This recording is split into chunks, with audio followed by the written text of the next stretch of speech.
Hello everyone and welcome back to my channel. For this tutorial, we're going to look at data analysis or data analytics using Python. So this tutorial is geared towards beginners, but if you want to refreshen up yourself on data analytics or data analysis using Python, then you are welcome to watch this video. To use Python, you can use Python directly on your computer. First, you'd want to download Python, and then you would want to run the pip command to install certain libraries. But for this tutorial, we're going to keep it very simple. So we're going to use a program or a software called Anaconda. And to download Anaconda, you just go over to Google and you type in Anaconda download. Click on the first link. And when you get here, you would download Anaconda. Once you download Anaconda, open up Anaconda Navigator. Once you open up the software, you will get to this interface. For this tutorial, we're going to use Jupyter Notebook. You would open up or click on launch, and that will open up in the browser for you. When you get to this page, go under the new section. Once you click on that, and you want to click on Python 3, that is where you're going to write all of your Python code, and it will run directly from the browser. So the first thing I want to get into is just learning a little bit about the program. This little section that is highlighted in green is called a block, and you want to write all of your codes inside of blocks as much as possible. You don't want to write all of your code in one block. For example, I will put all of my libraries in one block. If I'm working with series, I will put series in one block. If I'm working with DataFrame, I'll put DataFrame in one block, and so forth. So you want to get into the habits of writing your codes in different blocks instead of writing everything in one block. To create a block, you're going to hit Shift and enter. To delete a block, you have to click outside of the block, and when you see this thing turns blue, press double D on the keyboard, and double D would delete the cell for you. If you want to create a new cell above, so for example, I'm going to say behind this cell just so we can keep track of the cells. So if you want to create a new cell above that cell, you would get outside of the writing mode. You will click outside. When it turns blue, you're going to press A, and that will create a cell above the current cell.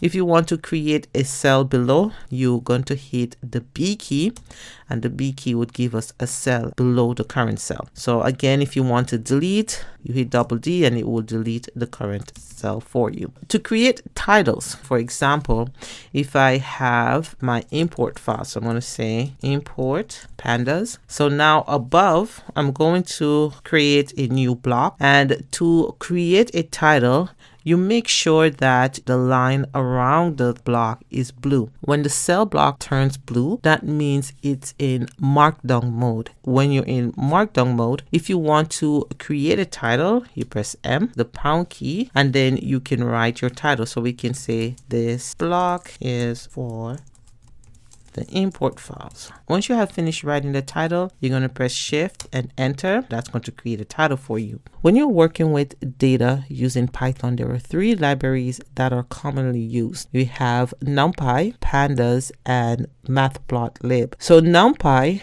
which stands for numerical Python, is used to perform scientific or numerical calculations like dimensional arrays, mathematical operation, searching, sorting, and so forth. So NumPy used for arrays, and NumPy is built using C and C++. Pandas is built on top of NumPy library, and it's used to help reshape and pivot datasets. Can help us merge and join datasets together. It also allows us to create data frames to manipulate data along with indexing. And then you have Matplotlib, which is used to create visualization, animation, interaction, and static in Python. Matplotlib does almost the same thing what Tableau would do. So it gives us a visualization of the data, and Then you can make decisions based on the results or the visualizations. So before you write any of your code, the first thing you'd want to do is import those 3 libraries that I just spoke about. So you want to import pandas, you want to import NumPy, and you also want to import matplotlib. So when you want to import a library or put a library inside of your program, you have to use the import keyword. So we're going to import pandas. We're going to also import NumPy. And we also want to import matplotlib. Conventionally, a lot of programmers import those libraries. They use something called an alias. And an alias is a name you can use instead of using the library name directly. So you would see a lot of programmers would say import pandas as PD, which I highly recommend. And you can also say import NumPy as NP, and you would see matplotlib as PLT. And that's how you import those libraries. What I like doing, I would run the program and just to make sure that everything runs properly. For example, if I remove the S in pandas and I just say panda, if I run the program, I should get an error. So I will put back the S and I would run the library again. So I always recommend that once you're finished importing all of your libraries, you run it just to make sure the names are spelled correctly. There are 2 libraries in pandas that you see a lot of data analysis used quite frequently, and those 2 libraries are called series and DataFrame. Now, series is a 1-dimensional array and DataFrame is a 2-dimensional data structure or a table with rows and columns. We imported pandas as PD. You can also say from pandas you want to import series and DataFrame. And those are the 2 most popular libraries in pandas. The first thing I want to go over is series. To create a series, first let's create a variable. So we're going to say SOBJ, which stands for series object, and you can use the series function. So we can say series, which we have imported using this line. Remember, series is a 1-dimensional array, so you have to enclose all of your information inside of the square brackets. Row 1, row 2, row 3, row 4, row 5, row 6. So this will be my series. So at the bottom, I'm going to print the series, and this is what the series look like. If you look at this side, it is indexed for you. We can also put some NaN values inside of our series, and that's when we would use the NumPy library. The SOBJ variable, we're going to use that same variable. So we're going to say SOBJ, and we want to equal it to now a new series. And inside of the series, we're going to copy this whole thing here, and we're going to paste it inside of the array bracket. So we're going to remove couple rows. So let's remove row 3, and we're going to say mp dot NaN, and this will give us some NaN values in our row. Again, let's do the same for number 6. So let's remove row, and we're going to say np dot NaN. Okay, so let's print SOBJ at the bottom, and let's hit the run button, and now you see that we got some NaN values inside of our series. Now we can also use names as a series. So let's create name variable, and we're going to equal the name variable to some names. So we can say Nikki, John, and let's give one more name. Let's say Jake. And we can take our name array and create a series. And to do that, let's create a name variable again. So we're going to call it name var, and it's going to equals to pd dot series. And inside of the series parameter, we're going to place our name variable. And that's another way you can use series. If you did not use this line, you can use PD, and that will give you access to the series library inside of pandas. And to print it, we're going to use the print function. So we're going to say print, and we want to print name underscore var. And let's run this.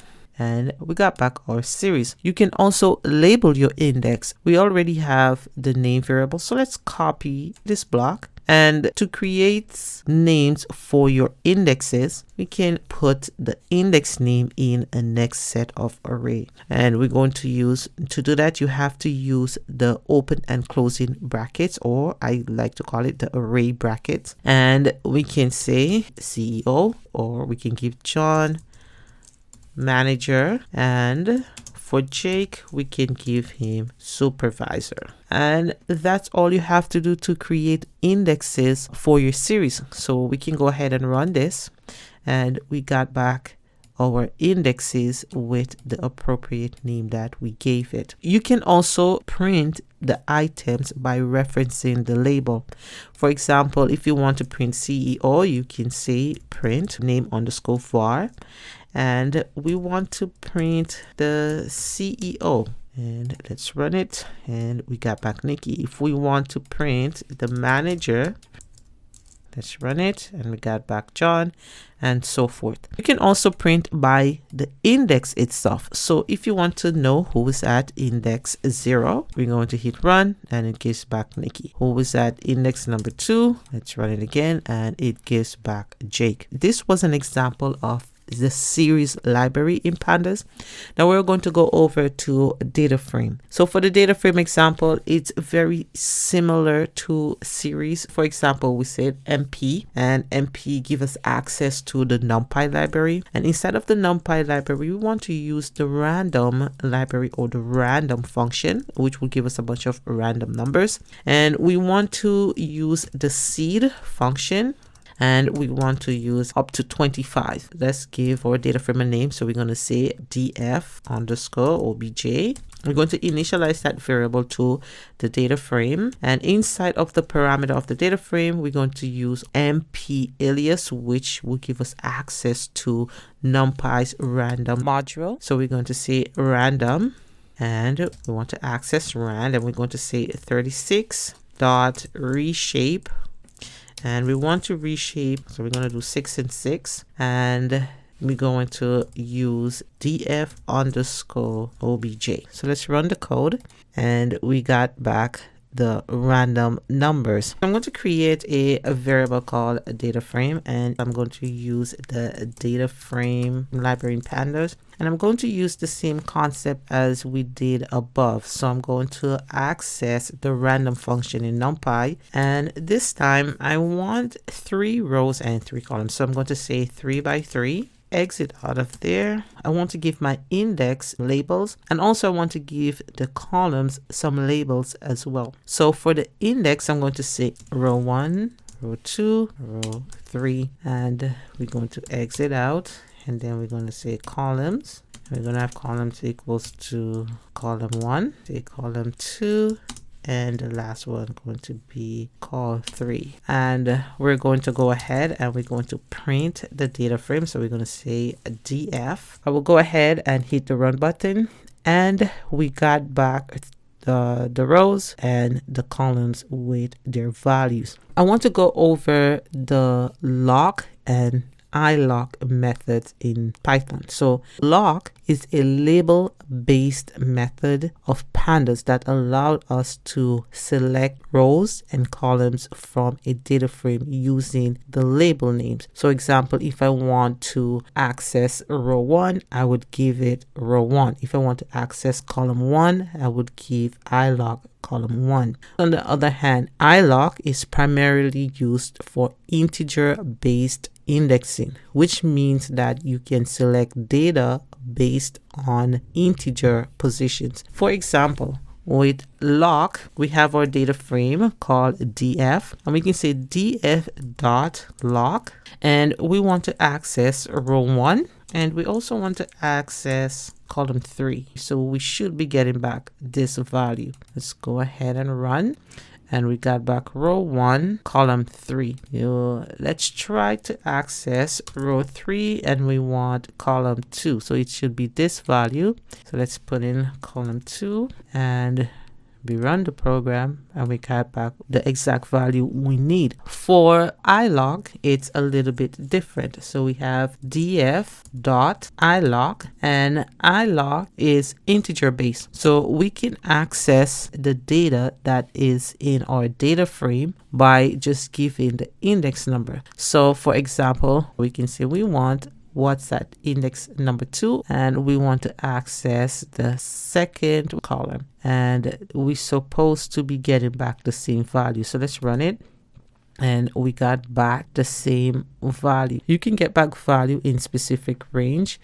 So we can say df, and inside of the data frame, we want to print from row 2 to row 3, and let's print, and we got back only row 2 to row 3. We can check for duplicates in our program using the duplicate method in DataFrame. To do that, let's create a data frame. So we're going to call this data frame df_d, and we're going to initialize it to the data frame. And inside of the data frame, we're going to give some values. We're going to say column 1, and we're going to use the colon, and in that column we're going to put some duplicate on purpose, create a second column. So we're going to call this one column 2, and from column 2 we want some duplicate values in there. So we're going to say A, B, B, C, and D. Column 3, which is going to be our last column, and in here I'm going to say A, B, we're going to do a D duplicate. Now let's go ahead and print our data frame. So we're going to say df_d, and we're going to run it. So now we have our data frame with duplicate values. Now to check for duplicates in your data frame, you use the variable name that you just created, so df_d, and we're going to use the dot duplicate method. So we're going to say dot duplicated. Let's run the program, and we got back some duplicates. The reason why we got the duplicate for 2, when the program runs, it checks index 0, no duplicate. It checks index 1, no duplicate. When it reaches index 2, it's going to say, hey, index 1 and index 2 have the same values. Then it's going to say number 2 is a duplicate. If you want to drop the duplicate, you can. We can say df_d dot drop duplicates, and we want to specify which column we want to drop the duplicate. So let's drop the duplicates in column 3, and we're going to run it. Now you see that column 3 drop all the duplicates, so we only have A, B, and D. Thank you for watching, and I will see you guys in the next tutorial.